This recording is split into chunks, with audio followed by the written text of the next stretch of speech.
할까요?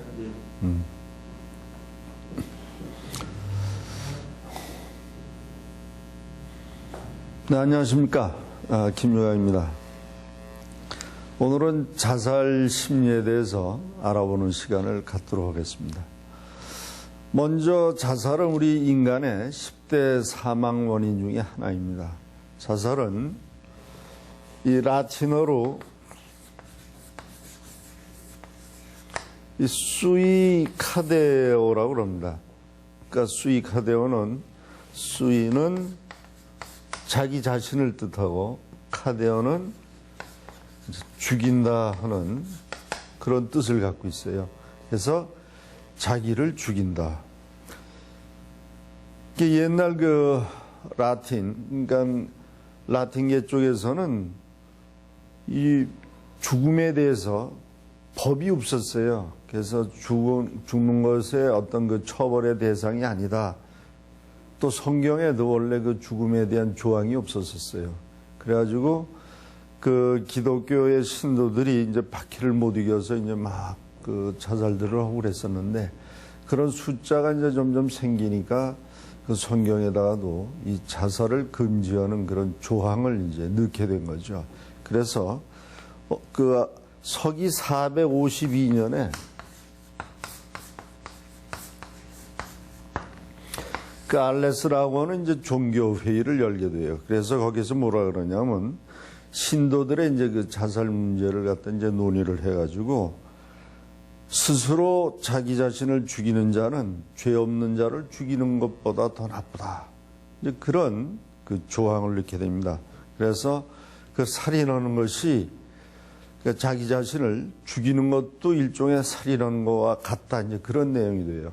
그래서 그런 말이 이제 나중에 발전이 돼서 어떤 말로 표현하냐 하면 먼저 자기를 사랑하라.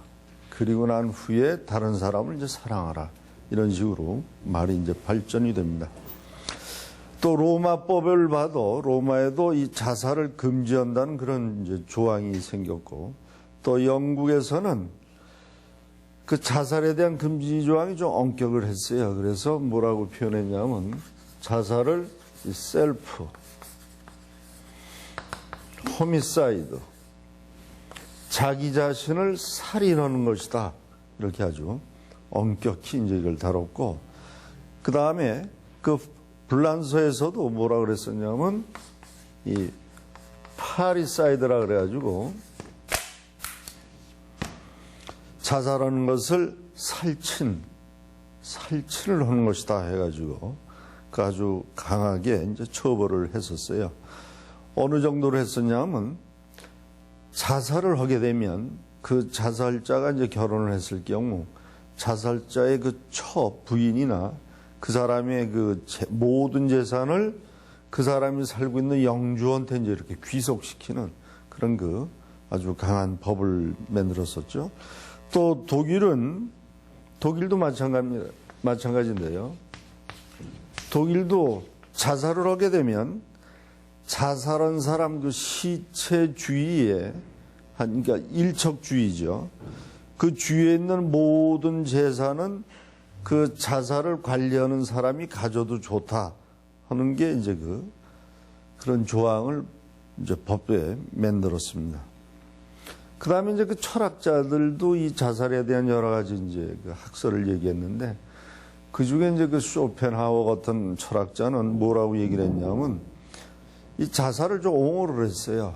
자살할 권리가 있는 것이 인간이 동물보다 좀 낫다는 것이다. 뭐 이런 식으로 얘기를 했고 또 이 볼테르나 이 몬테스큐 같은 그런 철학자들은 또 자살을 아주 강력하게 이제 반대를 하는 거죠. 또 이 영어권, 영국에서는 이제 이걸 이 커미트 수이사이드라 그래가지고 자살을 이제 뭐라고 얘기를 했냐면 이 커미트라는 건 뭐예요? 이건 저지른다. 무엇을 범한다는 거죠.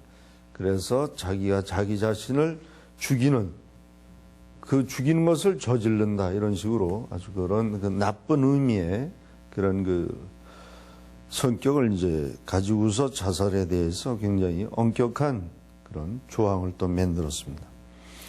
근데 우리나라를 보면 우리나라는 그 자살에 대해서 누구누구 때문에 어쩔 수 없이 또는 그 상황이 뭐 그럴 수밖에 없었지 않았겠나 뭐 이런 식으로 자살에 대해서 굉장히 경하게 생각하거나 또는 자살에 대해서 굉장히 저렇게 동정을 하는 그런 걸 볼 수가 있어요. 우리나라는. 앞으로 이제 우리나라의 그 자살론에 대해서 여러 학자들이 많은 그 연구를 했습니다만 그 원인에 대해서 앞으로 이런 면에서 좀 더 많은 그런 연구가 이제 있어야 되겠죠. 이제 원인론을 한번 살펴보죠. 자살의 원인론. 먼저 여러 가지 원인론 중에서 첫 번째가 그 사회학적인 그런 견지의 원인을 한번 보죠. 사회학적인.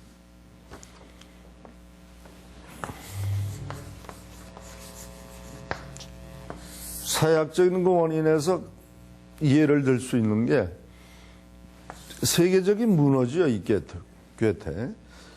괴테가 이제 젊은 베르테르의 슬픔이라고 하는 책을 썼어요. 아마 많은 사람들이 읽었죠. 저희 나라에서도.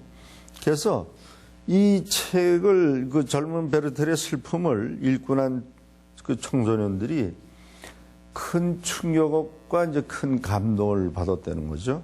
그래서 원래 이 괴테라고 하는 사람은 그런 그 일종의 조울증 같은 걸 좀 앓은 사람이거든요. 그래서 그 추측컨대 이 젊은 베르테르의 슬픔은 괴테 자신이 자기가 좀 이렇게 우울했을 때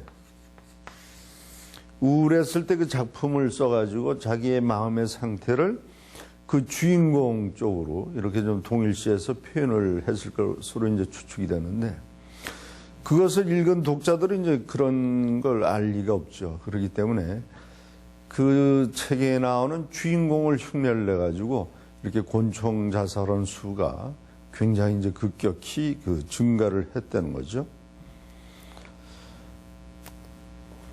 그 다음에 또 하나, 그 나폴레온의 법전을 보면 이 자살을 굉장히 가볍게 보는, 자살은 뭐 죄가 아니다라고 하는 그런 게 이제 있었기 때문에 살친 또 자기 살인이라는 용어보다는 좀 더 자살이란 말을 쓰면서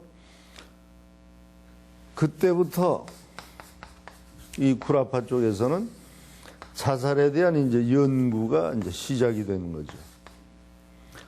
그럼 왜 죽을까?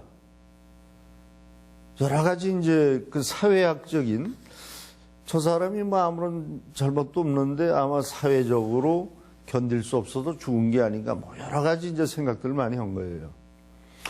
그러다가 이제 이 불란서에 에밀 덕하임이라고 하는 또는 불어로 뭐 두르갱이라고 하는 이런 이 사람이 이제 그 여러 가지 자료들을 가지고 그 자살에 대한 이제 여러 가지 그 연구를 했습니다. 그러면서 1897년에 이 자살론이라고 하는 책을 갖다가 출간을 했어요. 자살론. 그래서 자살의 원인이 개인보다는 이제 사회에 있지 않겠느냐 하는 그런 생각을 갖고서 이 사람이 이제 그 책을 냈는데 다시 말씀드리면 사회의 힘이 어떻게 인간 각자에게 영향을 주고 있느냐 거기에 이제 초점을 맞춰가지고 쓴 책이에요.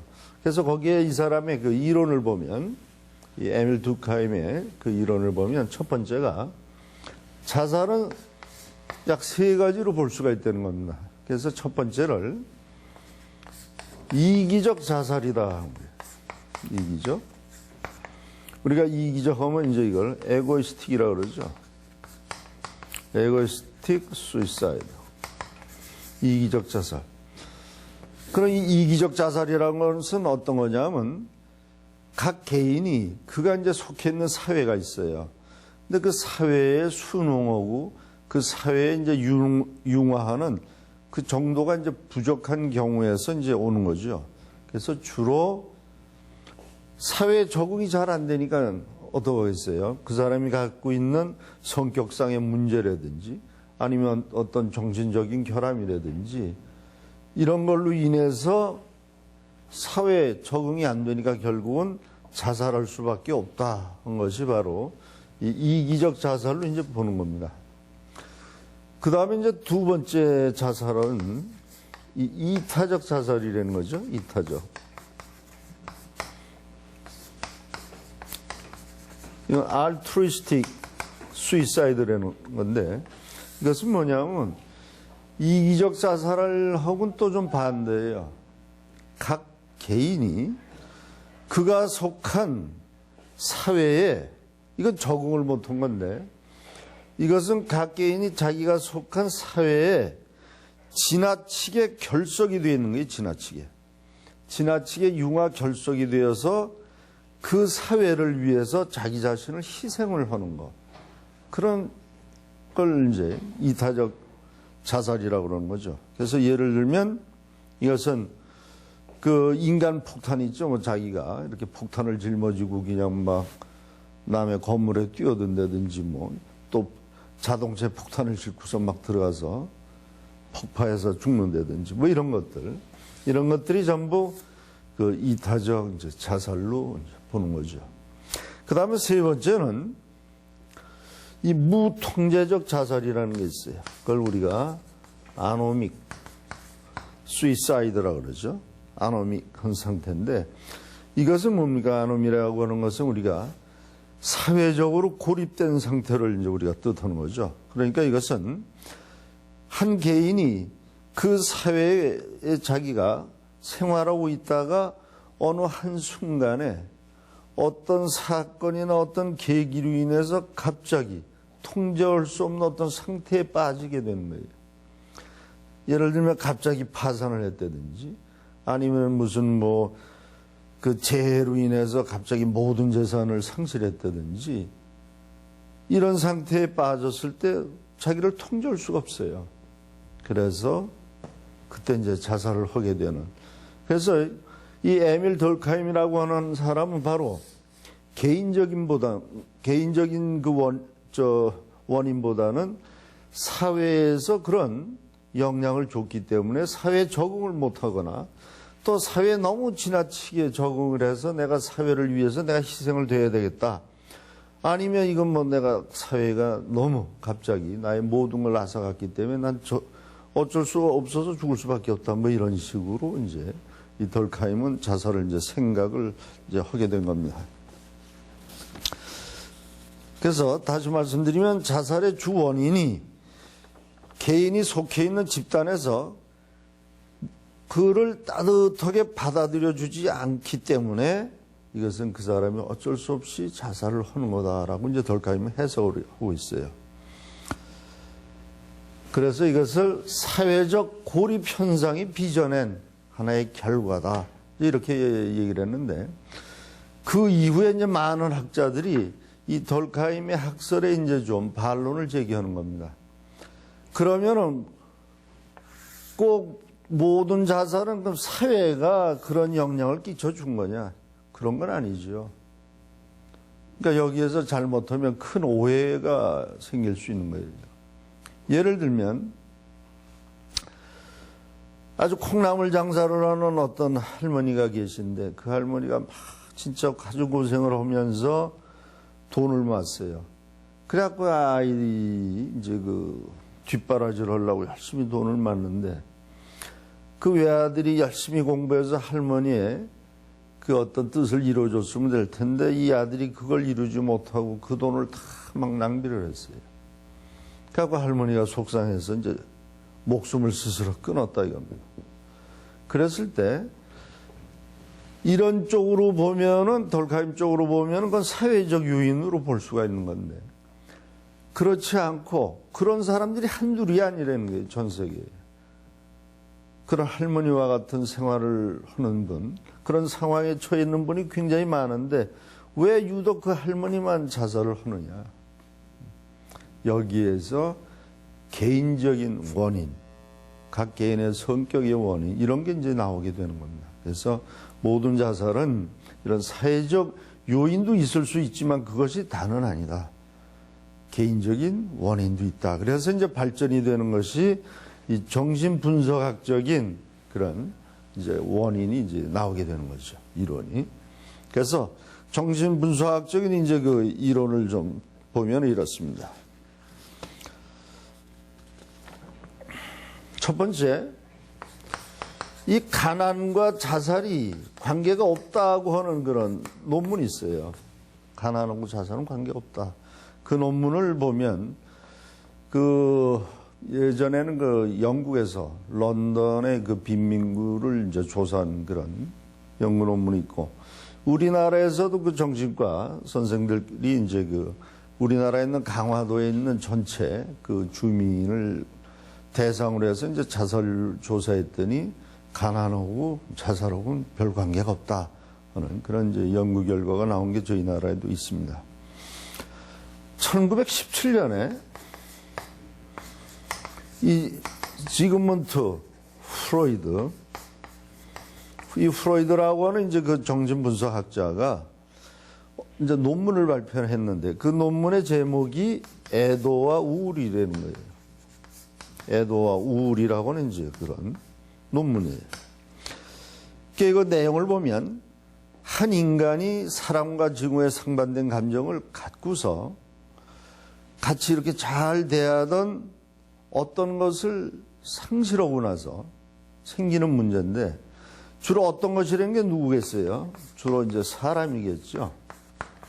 근데 이 사람한테 사랑과 증오의 감정을 동시에 가지고 이 사람과 이제 관계를 맺은 거예요. 그러다가 이 사람이 이제 없어졌어요. 없어졌을 때 이 사람에 대한 계속 그 연민에 사랑을 했던 그런 감정은 남아가지고서 그 사람을 애도하고 추모하는 그런 심정으로 남게 되지만, 또 하나는 이제 중요한 게 그 사람한테 향했던 이 증오에 대한 감정, 증오에 대한 감정도 이 사람한테서 떨어져 나와가지고 이제는 방향을 돌려서 이 사람을 미워했던 데서 방향을 자기 자신한테로 돌리는 거예요. 자기 자신. 그러니까 이 사람에 대해서 막 증오를 했던 화살을 자기 자신한테 돌린 겁니다. 그래서 자기 자신한테 돌려가지고 자기를 공격하는, 그래서 이것을 무의식적 가학성이라고 그래요. 자기도 모르게 자기를 가학하는 거죠. 그것이 자살로 이루어진다는 겁니다. 그래서 그걸 unconscious sadism, 무의식적 가학증이라고 불러요. 프로이드는 이제 바로 이런 식으로 개인의 그런 정신분석적인 이론을 갖다 이제 얘기를 한 겁니다.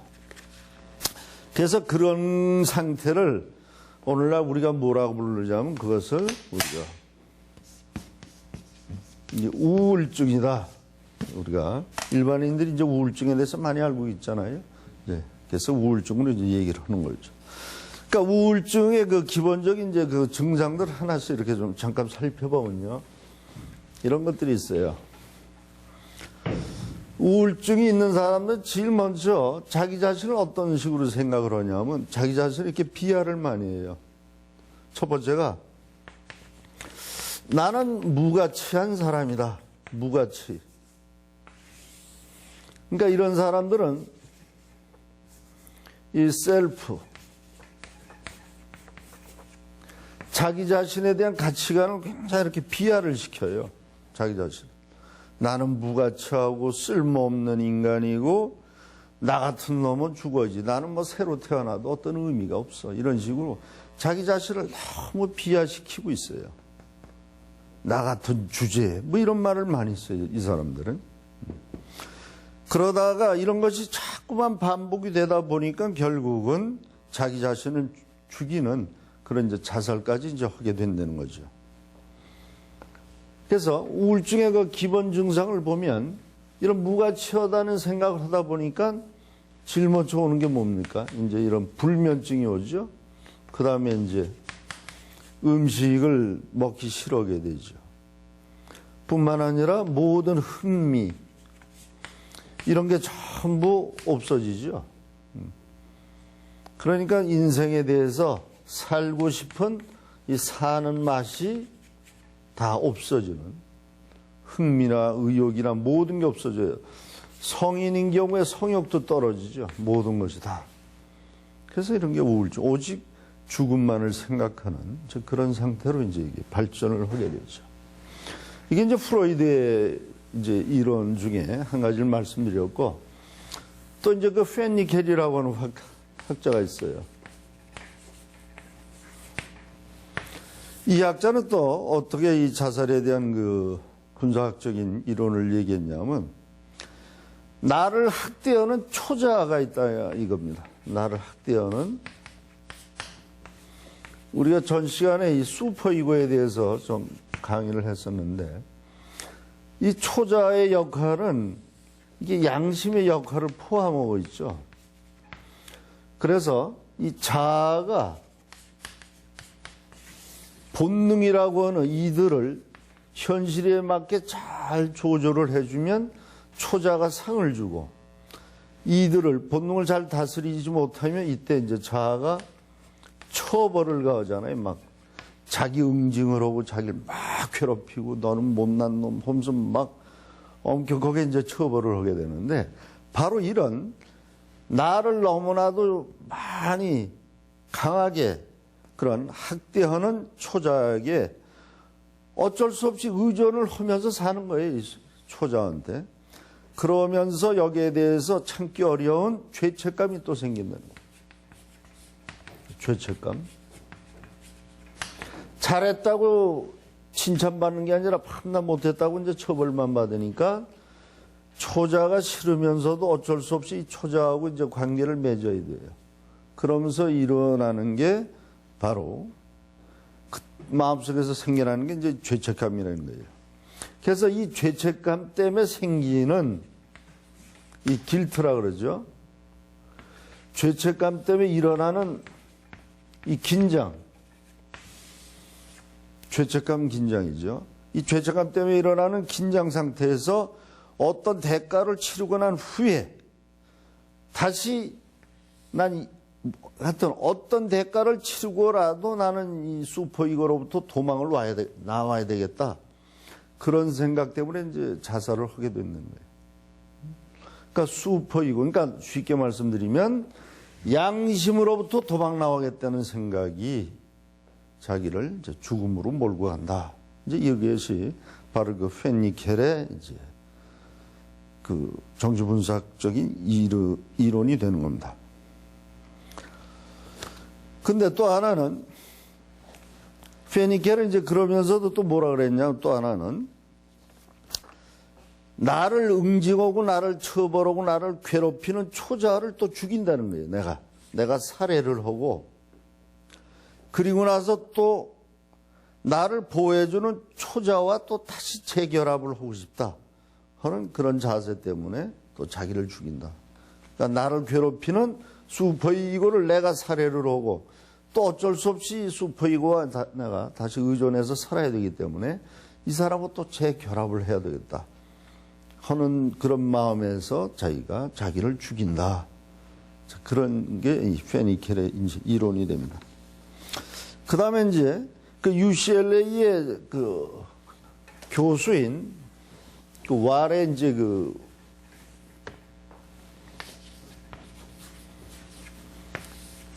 이 왈 교수의 그 이론을 보면, 이분의 이론 또 어떤 개념이에요? 이건 동일시 개념이에요.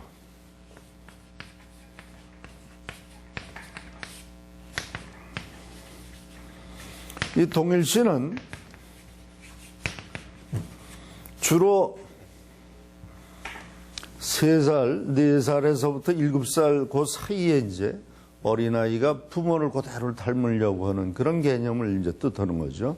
그러니까 여기에서 보면 어린이가 부모와 동일치를 한참 할 그런 시기에 그 당시에 부모가 죽었거나 아니면 부모와 이별을 하거나 아니면 어떠한 이유에서든지 하여튼 부모와 헤어지게 되는 그런 아주 쓰라린 상처를 받은 아이가 있어요. 상처를 받은 어린이가 있는데 이 아이들은 부모가 자기를 동일시해야 되는데 부모가 동일시를 안 해주고 사라졌기 때문에 그 부모에 대해서 원망이 생긴다는 거예요. 그 원망이라는 뭐냐면 이 아이들은 이 죽음에 대한 개념이 없다는 거예요. 부모가 죽은 것을 이 아이는 어떻게 생각하냐면 부모가 죽은 게 아니고 어딘가 숨어서 나를 지금 놀리려고 하고 있는 것이다라는 그런 개념을 갖고 있다는 거예요. 죽음에 대한. 그러니까 7살 이전의 아이들은 이 죽음에 대한 생각이 이렇다는 거죠. 그렇기 때문에 아이들이 그런 부모에 대해서 증오와 분노심, 적개심 이런 것들이 이제 마음에 이제 쌓이게 된다는 거예요. 그러면서도 이 어린이는 너무나 이제 화가 나서 다시는 부모가 나타나지 말고 그럼 계속 뭐 숨든지 뭐든지 하여튼 죽어라 이제 이런 마음이 생기는데 그런 마음이 생겼다가 그 다음에 금방 그런 마음을 자기가 했다는 것에 대한 죄책감이 이제 생겨서 그런 마음을 무의식으로 이제 억압을 시킨다는 거예요. 이게 정신분석학적 이론이라 좀 딱딱하죠. 그러니까 부모에 대해서 화를 내고 막 공격을 하고 싶은데 지가 뭐 어쩔 수가 없잖아요. 어린애니까. 그러니까 그런 마음이 죄책감을 불러일으킬 거고 그 죄책감을 일으킬 만한 그런 생각이나 그런 마음들이 전부 자기도 모르게 무의식적으로 이제 억압이 돼서 무의식에 이제 남아있게 된다는 거예요. 그러다가 이 아이가 장차 커서 장차 성인이 되려고 하는 과정에서 이와 유사한 상황에 놓여지게 될 때 다시 증오 분노가 또 튀어나오면서 옛날에 억압되어 있던 이런 감정이 다시 살아난다는 거죠. 그래가지고 그 자기를 화나게 하는 것에 대한 그 증오와 분노를 복쏘는 심정으로 자기가 목숨을 이제 끊게 되는 자살을 한다는 이제 그런 이론을 이 바알 교수가 이제 제시하는 거죠. 다시 말하면 어린이는 자기가 자살을 함으로써 부모 또는 부모와 비슷한 사람에게 죄책감을 심어주겠다는 거예요. 죄책감. 그래서 너희들이 좀 내가 죽는 것을 보고 굉장히 좀 가슴 좀 아파해봐라. 그런 식으로 이제 응징을 하려고 한다는 거죠. 근데 요걸 좀 더, 이런 이론을 좀 더 상세하게 이제 한번 말씀을 드릴게요. 그래서 자살의 이제 정신 역동적인 그런 그 유형을 통해 가지고 좀 더 상세하게 이제 알아볼 텐데. 예를 들면, 연애를 하다가 이제 실패한 사람이 있어요. 그러니까 실연을 한 경우가 되겠죠.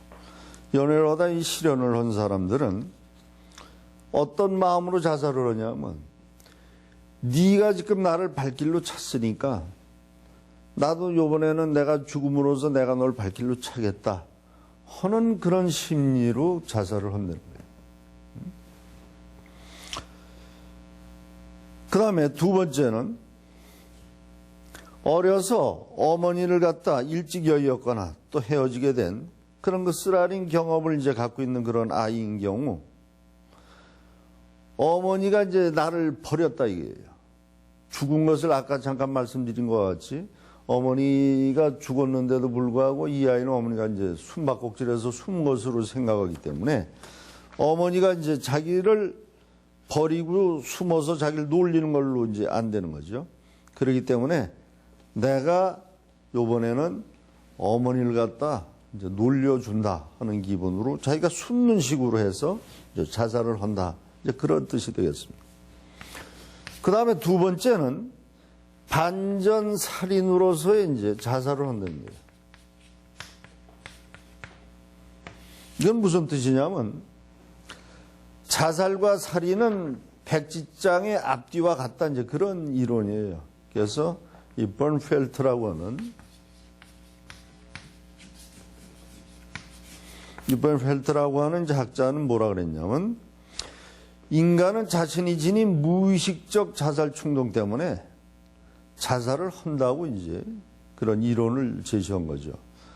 다시 말씀드리면, 과거에는 내가 사랑을 했지만 이제는 이제 증오하게 된 그 상대를 자기 자신과 무의식적으로 이제 동일시를 시킨 다음에 자기 자신을 죽임으로 인해서 그 상대방을 죽이는, 그러므로서 자기의 이제 목적 달성을 한다 하는 식으로 이제 자살을 하는 것, 이것을 이제 반전살인으로서의 이제 자살이라고 이제 얘기를 한 거죠. 그 다음에 세 번째는 이 제압을 기약하는 자살이 있어요. 제압. 그러니까 제압이라는 건 뭐냐면 다시 이제 만난다는 뜻이죠. 제압을 기약하는.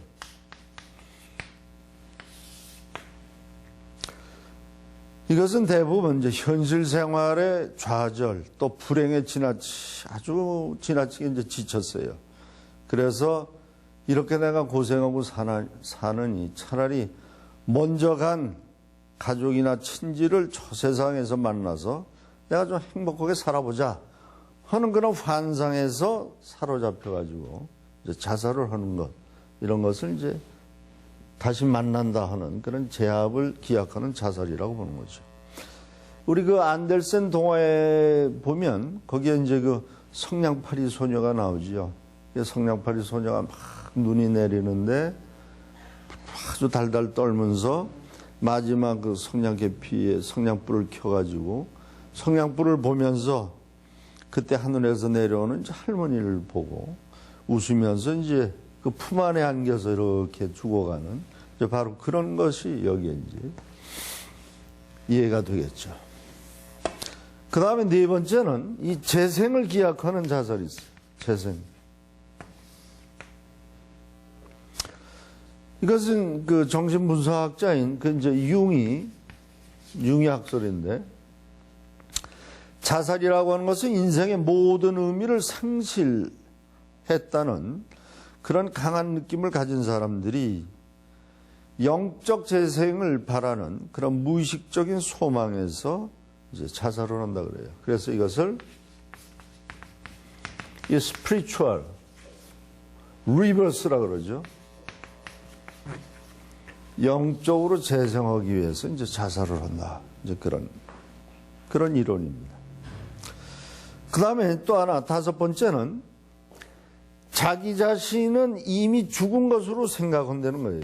이미 죽은 것으로 생각한 데서 오는 자살. 이것은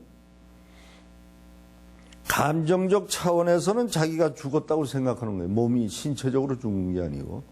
그래서 감정적 차원에서 자기가 죽었다고 생각해서 이런 사람들은 무감동, 무표정하고 또 고통에서부터 해방이 돼야 되겠다 하는 그런 생각에서 이제 자살을 한다 그래요.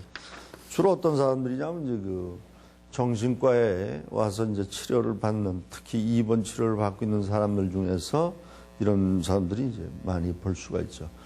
그러니까 느닷없이 예측할 수 없는 그런 이제 그 자살 행위를 하는 경우를 이제 우리가 예로 들 수가 있습니다.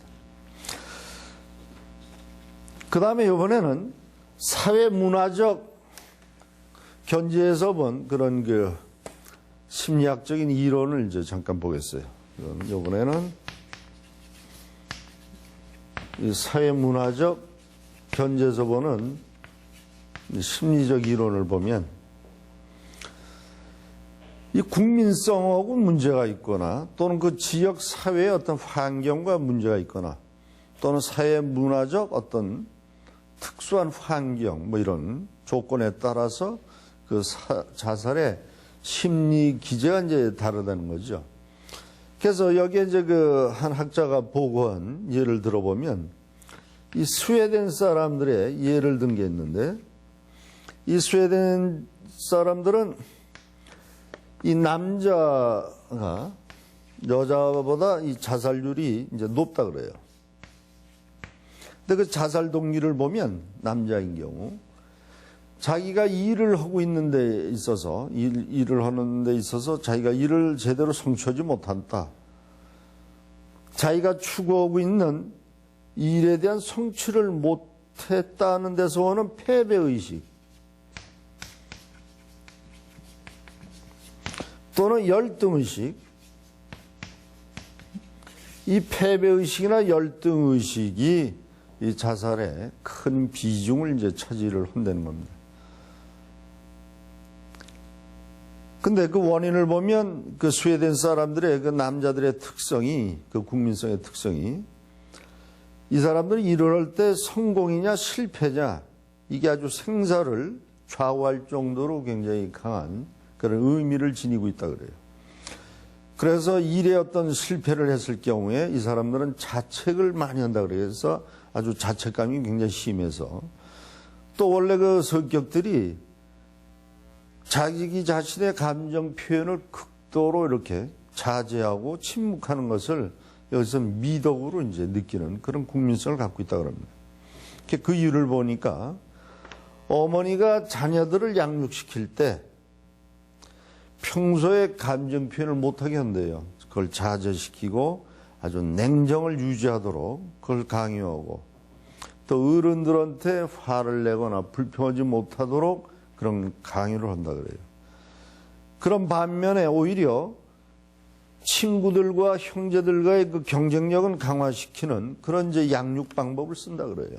그러니까 어려서부터 이제 경쟁을 하게 되는, 자기 감정을 항상 이렇게 억압을 하면서 눌러야 되는 그런 이제 교육을 받게 된다는 거예요. 그리고 또 그 어머니는 자식의 외모나 용모보다는 자식의 두뇌가 좋다, 나쁘다, 여기에 이제 더 관심을 갖게 된다는 거예요. 그리고 또 하나 그 스웨덴 어머니의 이제 특성이, 아이 보는 것을 뭐 귀찮아한다든지, 그 다음에 자식들이 조기에 자립을 해야 되는 것을 이제 원한다든지, 그렇기 때문에 그 어머니와 자식 간의 이 분리가, 세퍼레이션이 다른 나라에 비해서 굉장히 빠르다 그래요. 그리고 이제 영웅 사상이 아주 팽배되어 있고, 그래서 너는 두뇌가 좋아야 되고 너는 반드시 성공해야 되고, 이런 그 부담을 이제 많이 준다 그럽니다. 그래서 그렇게 그런 그 어머니의 교육을 받고 자란 어린이가 성인이 돼서 다른 사람의 기대, 특히 어머니 기대에 어긋난 경우 그는 자책을 하게 되고 자기의 응징을 해야 되기 때문에 쉽게 이런 자살의 길을 택할 수밖에 없다. 이제 그런 그 이론이 되겠습니다. 그 다음에 덴마크 사람들은 의존 욕구와 좌절이 자살의 이제 주 원인으로 이제 등장을 한다 그래요. 어머니는 그 스웨덴 어머니와 다르게 이 덴마크 쪽은 자기 자식들의 그 키우기를 굉장히 좋아해요. 그러다 보니까 이제 과잉 보호를 한다 그럽니다. 그래서 자식들의 그 먹고 입고 이런 그 의식주에 아주 관심이 많고, 잘 먹이기 때문에 이제 비만이 많고, 또 잘생겼느냐 못생겼느냐에 대한 그 용모에 대한 관심이 아주 지대하게 이제 높다 그래요. 그러다 보니까 이 아이들은 반대로 스웨덴 쪽은 다 반대로 뭐가 또 생기냐면 이 의존성이 문제가 된다 그래요. 의존성. 그래서 어른이 돼가지고 어린이 또 돼가는 과정에서 자기를 돌봐주는, 자기가 의존해서 살아야 될 사람이 상실이 됐을 경우에 의존성 욕구가 해결이 안 되기 때문에 이 사람들은 또 결국 마음이 약해지고 뭐 그래가지고 또 자살적으로 이제 갈 수가 있다. 이제 그런 얘기가 됩니다. 근데 반대로 또 하나는 이제 노르웨이 쪽의 국민성을 보면 그쪽은 개인의 행동이 도덕적 기준에 맞지 않을 경우에 이제 자살을 한다는 거예요. 그러니까 여기에서는 이제 그런 종교적인 문제가 굉장히 이제 엄격하게 이제 영향을 준다고 그럽니다. 그래서 또 성직자의 사회적 권위도 높고, 그렇기 때문에 개인의 행동 하나하나가 모든 사회적 규범이 종교 윤리에 부합하느냐 그렇지 못하느냐 그런 여부에 큰 문제가 따른다 그래요. 그래서 공격적 반사회적 행위를 하게 되면 자기가 감당기 어려운 그런 자책감이 이제 빠져들기 때문에 그 중에 일부가 또 이제 자살적으로 들어간다. 이제 그런 그 이론이 됩니다. 그 다음에 이제 이 버마이스터라고 하는 또 학자의 그 자살에 대한 예를 들어보면,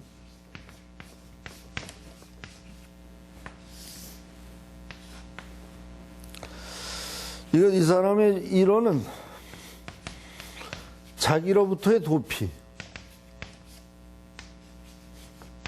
자살은이라고 하는 것은 바로 자기로부터의 도피를 뜻한다는 거예요. 그래서 자기와 관련된 고통스러운 감정과 생각으로부터 도피하기 위한 수단으로 이제 자살을 한다는 거죠. 그래서 개인이 이루고자 하는 기대 수준은 굉장히 높은 데 비해서 현실적인 상태는 그에 미치지 못하기 때문에 기대와 현실과의 이 괴리가 생긴다는 거예요. 다시 말씀드리면, 자기의 현실에서 자기가 자기를 평가하는 이 능력이라고 하는 수치는 약 70 정도인데, 자기의 이상이 추구하는 것은 150 정도다 이거예요. 그럼 여기에 이만한 공간, 이만한 개입을 자기가 메꿀 길이 없죠. 바로 그런 데서 이제 괴리감이 오게 되고, 그런 것이 쌓였을 때 이제 이런 그 자살이라고 하는 문제를 또 불러일으킬 수가 있다. 왜냐하면 이 사람들은 자기가 못나서 이런 걸 내가 메꾸지 못한다, 이제 이런 식으로 자기 비하를 하기 때문에 그런 문제가 생긴다 그래요. 다시 말씀드리면 그런 부정적인 이제 평가를 한다는 거죠.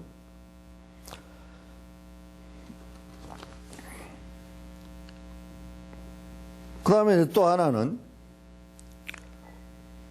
인지적 몰락 상태 때문에 이제 자살을 유발하게 된다, 이제 그런 이론입니다. 그건 뭐냐면 이 cognitive deconstruction이라는 건데,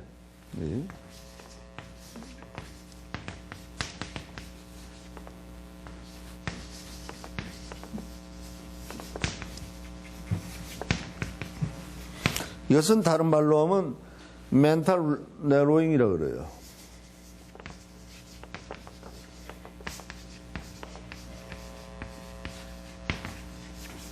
이게 뭐냐면 정신 기능이 아주 얇아졌다는 거죠. 정신 기능이 협소화가 됐다. 다시 말하면 모든 사상에 대한 의미를 부여하기를 거부하고 모든 것을 피상적, 무가치한 쪽으로 이제 받아들여 가지고 자기 자신이 굉장히 정신적으로 황폐화된 그런 상태로 이제 빠지게 되는 그런 이제 이론이 되겠습니다. 그렇기 때문에 이런 사람들은 항상 자기가 고통스럽고 모든 것이 힘이 든 거예요. 그래서 그런 것으로부터 어떻게 하면 더 빨리 아주 빠른 속도로 빠져나올 수가 있을까 하는 그런 생각에서 또 자살을 이제 생각한다. 뭐 이제 그런 이제 이론입니다. 그래서 여지껏 지금까지 이제 쭉 여러 가지 무슨 사회적인 또는 개인의 정신분석학적인 또 사회문화적인 어떤 심리적 요인들 이런 걸로 해서 이제 그 자살에 대한 그 계략적인 그런 원인을 이제 한번 살펴봤습니다. 근데 그럼 이제 그 청소년들의 그 자살에 대한 특성은 어떤 건가? 이걸 이제 잠깐 또 살펴보도록 하죠.